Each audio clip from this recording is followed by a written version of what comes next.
Hello ladies and gents, I happened to stumble on this video today morning and then I was listening to it. I didn't listen to the whole thing, but it was like so deep to me that I feel like I need to kind of share with you guys.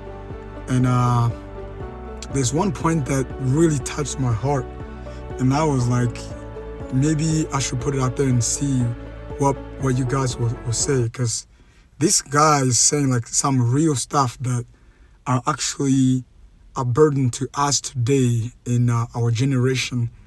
Is crazy how our nations already basically kind of they've already turned away from God, and they're actually fighting the moral that actually raised the United States and make the country they are today.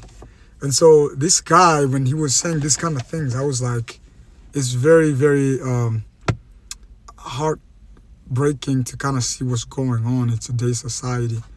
And so I'm gonna kind of play this so you guys can kind of listen to what he was saying. And we're not gonna listen to the whole thing, but this is points that he was making as he was starting. And this is John MacArthur. In fact, it's so normal to violate the moral and spiritual laws of God that our nation is making laws to protect those violations. Moral and spiritual law is violated, starting with children who are being told at the ages of 4 and 5 that they may not be a girl when they are a girl, they may not be a boy when they are a boy, and they need to have some transgender treatment. All the way to the unbelievable advocacy of abortion from an entire party in the United States. The real terrorists in America didn't hit 9/11. The real terrorists in America are people who advocate abortion. That's where that really touched me. Like, the real terror in America is not the people who hit the 9/11, who hit the buildings, but they are the people that are doing abortion today.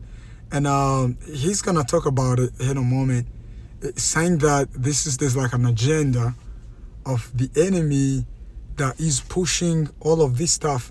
And what's scary is that a lot of times the enemy will bring some type of a way to do stuff, and then people keep on talking about it, then it becomes norm. People see it as something normal, and they no longer see it as an issue.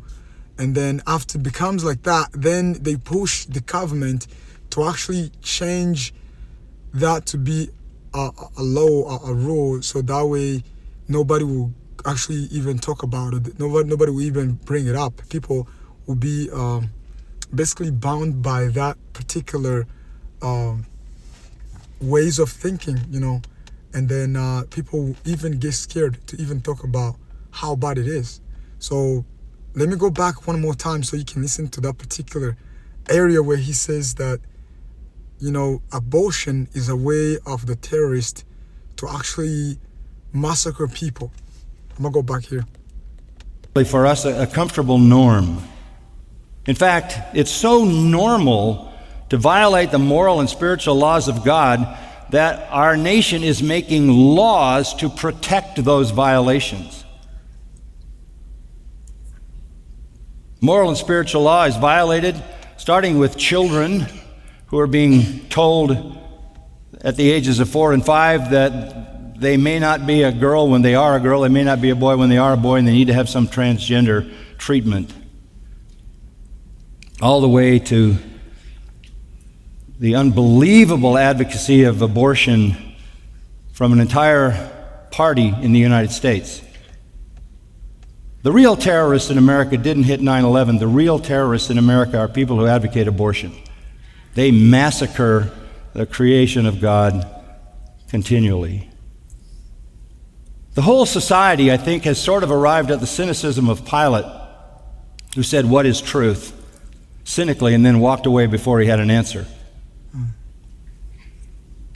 The Russian grand chess master by the name of Kasparov made an interesting statement. He said this: "The point of modern propaganda is not only to misinform or push an agenda, it is to exhaust your critical thinking so as to annihilate truth.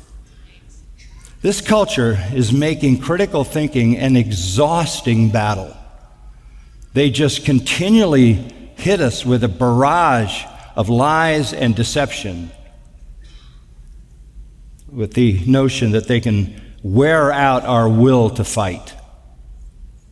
And it works. It works in the culture for the unregenerate who are falling into that kind of insanity. It even works in the church as supposed church leaders and pastors cave in to the demands of certain sins in the culture.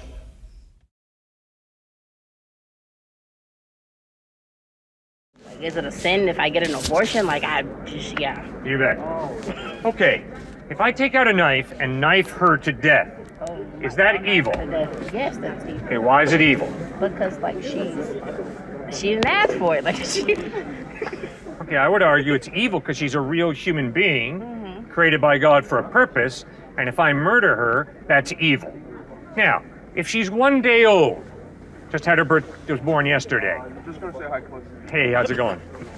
And I come and I murder her. Is that evil? I would say yes. Okay. Let's say it's 1 week before she's born that I cut her out of her mother's womb. And I've got a head and a body and 2 arms and 2 legs of her. Is that evil? I got it. Why? Why is that evil? Living. It's a living being. Okay? Okay, then it seems to me It's like if that I what had a little egg with me yeah, and I watched it grow, right? I wouldn't want to stomp on my egg, seeing there how little it is. You see what I'm saying? I Even sure if it's do. a little bean, you know? Yeah, I sure do. I have a question actually. So I'm pro-life, but the only question I can't answer with that is that if I were to have like a daughter that was 13 Yeah. and got pregnant, I don't know what I would do, but I'm pro-life, so like I wouldn't Yeah. know how to answer that question to like others. You know? bet. Okay. Your value. Is it based on your mom and dad being in love with each other when you were conceived? Nope. If your mom and dad hated each other's guts and you were conceived, that does not change your value as a human being. Okay? If your mother was 14 years old when you were conceived, does that mean you're less valuable than if she would have conceived when she was 24 years of age? No. See, what you've got to answer is, what is the basis for the value of a human life?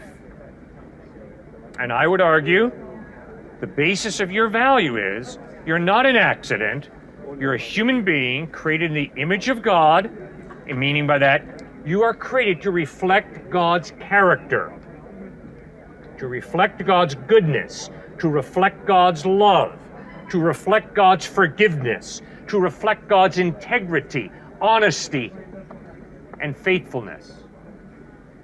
You are valuable, regardless of whether mom and dad were divorced, regardless of whether your father abused your mother. You have a life that's a gift ultimately from God. And that is why I am strongly opposed to anybody ending your life at any point. Now, obviously, the difficult question is, well, when does human life begin?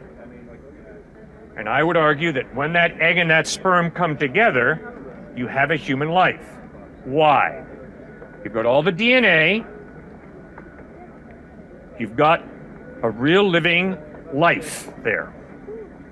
100 times out of 100, that fertilized egg is going to come down the birth canal as a person, never once as an alligator, never once as a chicken, never once as a pig, as a human being, 100 times out of 100.